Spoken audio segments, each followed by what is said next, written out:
I go bikepacking all year in all conditions, and my bikepacking trips in winter have been, surprisingly to some of the best trips I've ever done. Here are 5 tips and tricks for those of you who are wanting to go winter bikepacking, and some things you absolutely 100% have to avoid. It's important to mention, winter looks very different depending on where you're going. Here in the UK, for the most part, it gets wet and icy versus deep snow in the likes of Arctic Norway or Iceland. So these tips may need to be modified depending on where you're going. And if you're planning on going winter bikepacking in the Canary Islands, you can just disregard these tips completely. Tip number 1, overpack. Contrary to most times of year when you want to take as much as you need, but not much more, the main priority in a winter bikepacking trip is comfort and safety. Don't try to be a minimalist during harsh conditions.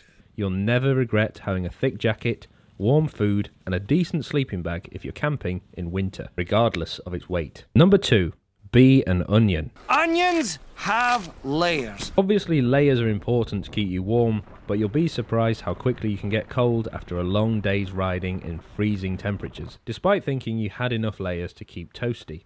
My advice, have an extra spare layer on top of what you think you need for every part of you, i.e. thermal tights, over trousers, extra socks, another jacket or fleece to go under your coat, and liner gloves, things like that. And this extends to your sleeping kit as well. It's always worth taking another liner to go in your sleeping bag or a blanket to go on top. Those extra layers will make a big difference. This is probably a good time to say that if you want to know exactly what winter gear I use on these trips, I've done a separate video on that, and I'll leave a link here and in the description for you to watch. Number 3. Be prepared to make changes. This is not the time of year to stubbornly press on into bad weather because you have to hit your mileage or get to a certain destination. If things take a turn for the worst, you must always have a backup plan, and ideally, a backup for your backup. I tend to resort to a B&B or hotel if I'm struggling really badly.